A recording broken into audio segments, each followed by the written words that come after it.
Ah ini udah lama ngilang, gak ada kabar. Tiba-tiba datang bikin masalah. Curhat bang. Bukan. Ini kita bukan ngebahas mantan yang udah lama ngilang terus tiba-tiba minta balikan lagi guys. Sekarang gue mau ngebahas ini maksud gue, si Huawei. Gimana enggak coba? Setelah terakhir ngerilis smartphone sekitar 2,5 tahun yang lalu guys, terus tiba-tiba ngilang. Nah sekarang Huawei datang lagi masukin handphone flagship terbaru, yaitu Huawei Pura 70 Ultra guys. Nah ini secara resmi bakal masuk ke pasar Indonesia. Dan gak tanggung-tanggung ya, Huawei tuh bisa gue bilang tuh bener-bener bakal ngeganggu pasar smartphone flagship kali ini guys. Karena selain pakai kamera yang udah terbukti dari skor DxOMark-nya tuh nomor 1 di dunia, dengan modul pop-up kameranya guys yang canggih banget nih, Huawei Pura 70 Ultra ini guys, itu bisa gue jamin banget udah nyaman lah buat dipakai sebagai daily driver harian. So nggak ada lagi tuh alasan nggak nyaman untuk pakai Huawei karena pengaruh Google yang nggak optimal. Sebenarnya guys, untuk masalah Google itu udah ada solusinya yang nanti bakal gue bahas lebih detail. Tapi sebelum kita ke sana guys, seperti biasa, gue mau bahas dulu nih soal desainnya. Kalau soal desain, mungkin gue nggak bakal bahas terlalu panjang ya. Karena kalau kalian ngikutin channel-channel gadget di Indonesia guys, pasti udah pada nonton video dari teman-teman yang lain nih, yang udah ngebahas Huawei Pura 70 Ultra ini sebelum masuk resmi ke Indonesia. Dan seperti yang kalian lihat ya, desainnya itu bener-bener mewah banget, khas handphone flagship gitu bro. Feels pas digenggam, handphone ini tuh berasa kokoh banget dan pas di tangan nih berkat ketebalan bodi di luar modul kameranya yang cuma 8,3 mm. Bobotnya juga nggak berat-berat amat lah ya, cuma 226 gram aja. Udah IP68 juga guys, dan yang paling gue suka adalah material vegan leather di bodi belakang yang mewah banget kayak gini. Sekaligus bikin nggak gampang kotor gitu ya. Case bawaan yang dikasih juga nambah kesan mewah banget. Jadi mau casingnya lu pakai atau enggak, gue rasa Huawei Pura 70 Ultra ini tetap kelihatan mewah lah. Terus modul kameranya ini loh guys, unik banget. Nggak mainstream sama sekali. Dan ini sebenarnya tuh ada maknanya loh guys. Jadi katanya tuh modulnya ini tuh terinspirasi dari Penrose Triangle alias segitiga yang mustahil. Terus dipaduin nih sama huruf P dari kata possible. Jadi modul kameranya tuh berbentuk segitiga kayak gini guys. Seakan-akan tuh mencerminkan kemampuan Huawei buat membuat yang sebelumnya tuh nggak mungkin. Jadi mungkin guys. Dan hasilnya ya ini nih, si Huawei Pura 70 Ultra ini. Oh ya, salah satu fitur minor nih yang menurut gue juga cukup ngebantu adalah karena di bagian atas Huawei Pura 70 Ultra ini guys dikasih IR Blaster yang tentunya ngebantu gue banget nih buat sewaktu-waktu kalau misalkan gue kesulitan nyari remote AC ataupun remote TV di rumah. Lanjut, sekarang kita pindah ke bagian depannya. Nah, si layar OLED 6,8 inci di Huawei Pura 70 Ultra ini guys, resolusinya udah 2.8K alias 1260x2844 pixel. Yang kalau di mata gua, ini udah bisa ngasilin gambar yang tajam dan punya kontras tuh yang bagus banget. Warna yang ditampilin kelihatan hidup dan terang banget ya, bahkan di bawah sinar matahari sekalipun. Gua rasa wajar aja sih, karena kecerahan puncak layar ini guys mencapai 2500 nits. Jadi kalau dipakai di bawah cahaya matahari siang secara langsung, itu tampilan layarnya bakal tetap jelas. Tapi layarnya ini juga udah kuat curve ya guys, alias melengkung di semua sisinya. Yang bikin looks-nya itu kelihatan makin mewah banget guys. Di samping bezelnya yang memang tipis juga nih ya. Panelnya juga udah pakai yang namanya LTPO OLED, refresh rate-nya juga udah tinggi, 120 Hz, adaptif pula. Dan kalau kita bicara nih soal ketahanan dari layarnya, slow aja guys, karena Huawei Pura 70 Ultra ini udah pakai teknologi kaca yang namanya Crystal Armor Kunlun guys. Yang mana ini lebih tahan jatuh, kemudian lebih tahan anti gores dari versi yang sebelumnya. Nah mungkin buat teman-teman nih yang belum tahu teknologi ini, simpelnya teknologi kaca ini memang teknologi yang dikembangkan sama pihak Huawei sendiri guys. Jadi dia tuh pakai yang namanya Diamond Like Carbon guys, yang merupakan material yang biasanya digunain di industri berat. Kayak misalkan di aerospace dan juga di jam tangan mewah. Nah, si Kunlun Glass ini guys juga diklaim 10 kali lebih tahan banting loh dibandingkan kaca layar handphone biasa dan 3 kali lebih tahan goresan. Jadi, kalaupun kita sayat pakai kunci kayak gini guys, ini tetap aman dan nggak ada baretan. Sebagai seri lanjutan ya dari Huawei P series, fokus utama dari smartphone ini jelas ada di kamera utamanya yang gede banget kayak gini guys. Bentuknya tuh bulat dengan sensor 1 inci dan aperture variabel dari f1.4 sampai f4. Plus tentunya guys udah ada OIS. Modul kameranya juga keren banget ya guys, karena bisa retractable alias masuk ke dalam body kalau misalkan lagi nggak dipakai. Jadi kalau lagi nggak pakai kamera ini guys, tonjolan modul kameranya tuh jadi kelihatan nggak terlalu tebel gitu. Tapi modul kamera pop-up kayak gini sih udah bukan sekedar gimmick ya guys. Karena pihak Huawei bilang nih ya, desain kayak gini juga cukup ngebantu buat ningkatin kualitas foto. karena cahaya jadi punya ruang lebih gitu sebelum masuk ke sensornya. Dan mungkin sebagian dari kalian ada yang tanya gitu ya, modul kamera yang pop-up kayak gini durable atau enggak? Tapi slow aja guys, karena pihak Huawei juga sudah mengklaim bahwa untuk kamera pop-up kayak gini, dia tuh udah nyoba lebih dari 300.000 kali dan gak ada masalah gitu bro. Sebagai gambaran ibarat kata aja nih ya guys, sebanyak-banyaknya dalam sehari, kalau kita buka kamera 20-30 kali, itu sama kayak butuh hampir 30 tahun guys untuk bisa sampai di angka 300.000 kali. Jadi harusnya sih udah nggak ada yang perlu dikhawatirin lagi ya. Terus rating IP68 tadi guys juga berlaku untuk modul kameranya. Jadi kalian tuh juga nggak perlu takut kemasukan air ataupun debu dari sela-sela mekanisme kamera ini. Bahkan nih ya, amit-amit, kalau misalkan kita nggak sengaja jatuhin handphonenya saat kameranya kebuka, modul kameranya tuh bakal masuk secara otomatis sebelum HP-nya tuh kebentur. Nah, fitur baru nih yang menurut gue juga bakal kepake buat kebanyakan orang adalah snapshot yang punya shutter foto super cepat banget nih. Di sini tuh kita bisa jepret foto dengan cepat loh guys, bahkan untuk objek yang bergerak sekalipun. Dan hasilnya itu tetap tajam banget loh. Fitur ini bahkan juga udah gue coba ke objek yang geraknya tuh cepet kayak gini guys, dan hasilnya tetap tajam, nggak ngeblur sama sekali, lo lihat deh. Kalau gue cari tahu nih ya, fitur ini tuh sebenarnya kayak ngegabungin dua foto yang diambil sekaligus. Terus dengan bantuan AI, fotonya tuh diproses buat dapetin hasil yang lebih terang dan juga tajam.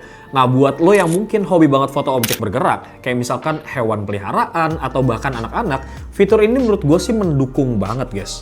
Kemudian di sini juga ada 4 filter gambar yang bisa dipilih di mode foto ini guys. Ada natural buat ngasilin foto gambar yang sangat akurat. Kemudian ada vivid buat lebih meningkatkan warna jadi lebih menarik lagi guys. Terus ada bright yang cukup membantu banget nih kalau kondisi cahayanya tuh lagi agak redup gitu. Dan mono terakhir guys untuk ngasih efek foto hitam putih. Kalau kita lihat hasil foto bokehnya juga bikin gue salut sih guys, karena rapi gitu. Bahkan sampai ke detail rambut sekecil ini juga masih rapi banget hasilnya. Salut banget sih gue sama image processing kameranya nih guys. Jarang banget gue nemuin smartphone yang bokehnya tuh serapi ini dan sedetail ini. Bahkan untuk kelas handphone flagship sekalipun nih. Selain kamera utama, lensa favorit gue itu adalah lensa telemakro 50 megapikselnya guys. Nah di lensa ini kita tuh bisa ngezoom sampai 3,5 kali. Tapi juga bisa dipakai nih buat foto makro guys. Nah bedanya Huawei Pura 70 Ultra ini dengan smartphone yang punya fitur makro lain, di sini tuh kita bisa ambil foto makro dari jarak yang agak jauh guys. Jadi nggak perlu nempel-nempel banget ke objek gitu. Kemudian gue rasa fitur ini juga berguna banget ya kalau misalkan mau foto serangga di pohon ataupun objek lain yang sensitif gitu. Nah dengan fitur ini kita tuh jadi nggak terlalu nutupin cahayanya. Jadi hasil fotonya tuh bakal punya pencahayaan yang lebih optimal dan hasil bokehnya guys juga bisa jadi lebih bagus. Gak cuma itu aja ya guys, di sini juga ada kamera ultra wide 40 megapiksel yang bisa nangkap pemandangan luas dengan detail yang gak kalah bagusnya.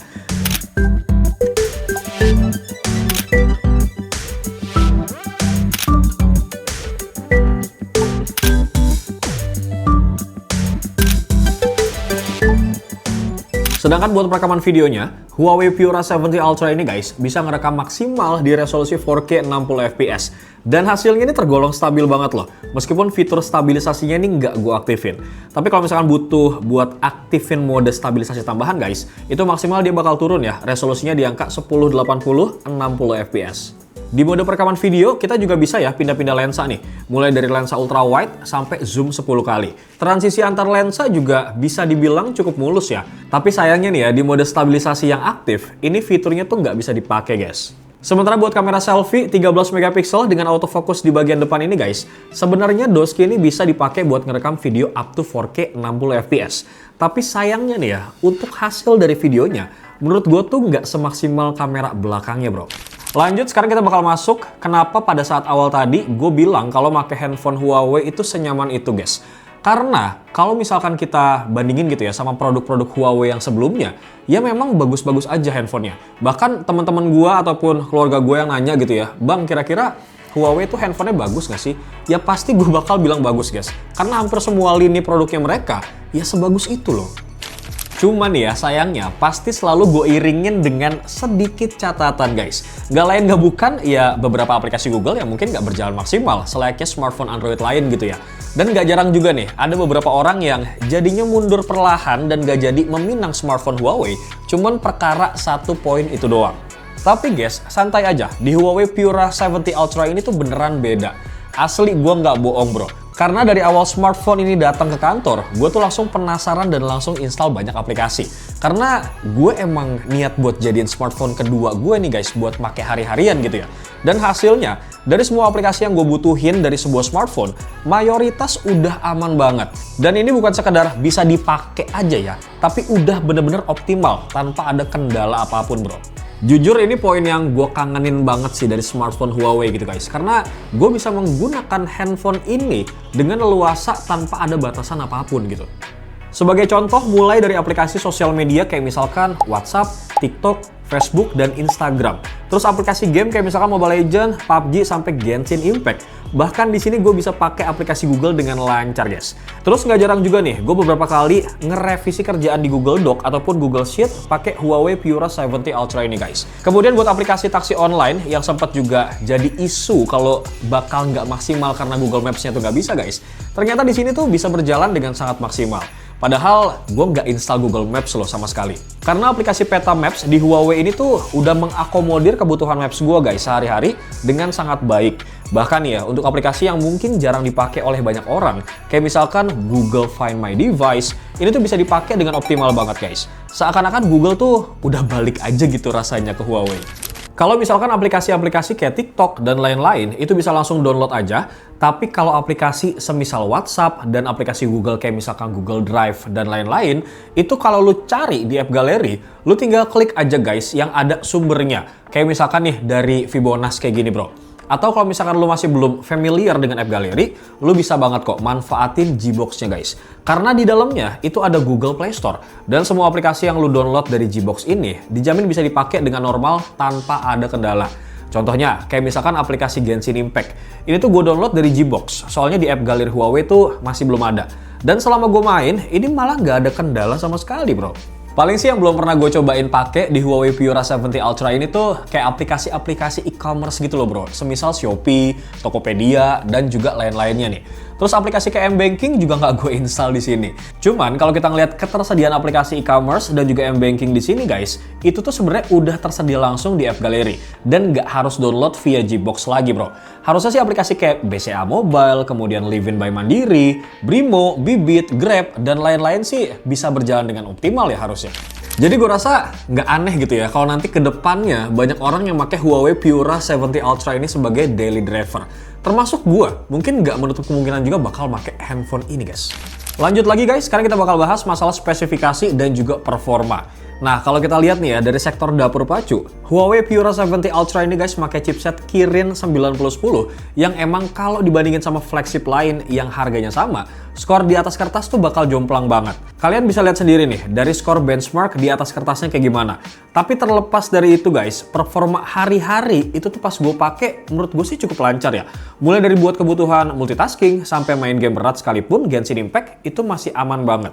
Buat yang belum tahu, chipset Kirin 9010 ini guys merupakan chipset bikinan Huawei sendiri ya. Ya meskipun performanya mungkin nggak setara dengan chipset flagship Snapdragon terbaru, tapi buat pemakaian sehari-hari ini udah lancar banget. Mungkin juga ini peran kapasitas penyimpanan 512 GB dan RAM 16 GB nih guys, yang tentu aja udah memadai banget buat nampung banyak aplikasi dan juga data. Dan kalau kita lihat tipe SIM tray-nya guys, di sini tuh nggak mendukung penggunaan kartu memori tambahan. Tapi harusnya sih ya, menurut gua, dengan kapasitas sebesar itu, kalian tuh nggak perlu khawatir lagi guys. Apalagi kalau misalkan emang kurang, Huawei Piura 70 Ultra ini juga punya varian storage yang 1 TB. Nah, kalau kalian udah punya tablet Huawei kayak gua gini guys, keduanya tuh bisa saling terintegrasi tanpa ribet loh. Nama fiturnya tuh adalah Super Device. Buat kalian nih yang baru denger, fitur Huawei Super Device ini tuh salah satu keunggulan ekosistemnya si Huawei, yang bikin smartphone dan juga tablet mereka tuh berasa jadi makin canggih guys. Terus dengan Super Device ini, kita juga bisa menghubungkan dua perangkat Huawei kita nih, cuman dengan 1 kali tap kayak gini loh. Misalnya nih ya, kalau kalian lagi browsing di smartphone, terus pengen pindah ke layar yang lebih besar di tablet, tinggal aktifin aja nih Super Device-nya. Dan layar smartphone tuh langsung bisa diproyeksikan ke tablet. Bahkan di sini kita juga bisa drag and drop file dari satu perangkat ke perangkat lain secara langsung guys. Kayak mindahin file antar folder biasanya aja gitu guys. So, terlepas dari performa di atas kertas yang mungkin bakal jadi bahan orang-orang nih yang selalu ngebanding-bandingin dengan handphone yang pakai chipset terbaru, untungnya sih smartphone ini udah ngasih kapasitas baterai yang luar biasa, yaitu 5200 mAh.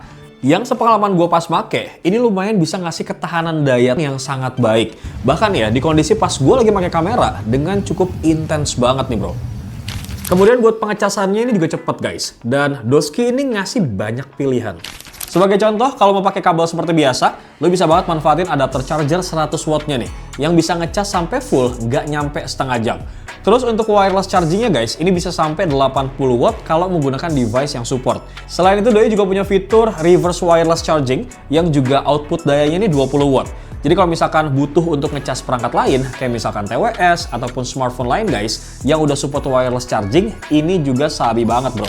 Sedangkan buat harganya sendiri guys, Huawei Pura 70 Ultra ini tuh bisa kalian beli secara resmi di Indonesia dengan harga mulai dari 17 jutaan untuk versi 16/512 GB yang kayak gue pakai sekarang nih. Sementara untuk varian tertinggi yang punya storage 1 TB itu harganya 20 jutaan rupiah. Gimana nih guys menurut kalian soal harganya nih? Tapi tenang ya, terlepas dari harganya yang fleksib banget memang, di masa promo kita tuh juga bisa dapetin Huawei Watch GT4 secara gratis guys, dan ekstra layanan garansi selama 1 tahun. Jadi kita tuh dikasih total garansi dari Huawei Pura 70 Ultra ini selama 2 tahun bro. Jadi kesimpulannya guys, untuk Huawei Pura 70 Ultra ini cocok banget terutama buat lo semua nih yang lagi nyari smartphone premium dengan kualitas kamera terbaik saat ini bro. Karena setelah gue pakai langsung kameranya nih ya, klaim DxOMark yang ngasih Huawei Pura 70 Ultra ini sebagai peringkat 1, menurut gue tuh juga nggak terlalu berlebihan guys. Ideal banget lah buat kalian yang senang mendokumentasikan momen berharga gitu ya, baik secara profesional maupun secara sekadar hobi. Apalagi Ultra Speed Snapshot ini reliable banget guys, dan bikin kita tuh bisa ngabarin momen yang sebelumnya hampir mustahil buat ditangkap menggunakan smartphone menjadi mungkin bro. Atau mungkin Huawei Pura 70 Ultra ini juga bakal cocok banget nih buat lo yang kayak gua, yang udah lebih dulu punya laptop ataupun tablet Huawei. Jadi bisa lebih maksimalin fungsinya gitu, pakai fitur super device. Tapi ya gue balikin lagi lah ke kalian. Bagaimana pendapat kalian soal Huawei Pura 70 Ultra ini guys? Monggo langsung aja tulis di kolom komentar, terutama soal kameranya guys. Nah kalau misalnya lo pengen ngetakis, seperti biasa untuk link pembeliannya bakal gue taruh di kolom description dan juga di video ini pastinya. Bebok pamit, Assalamualaikum.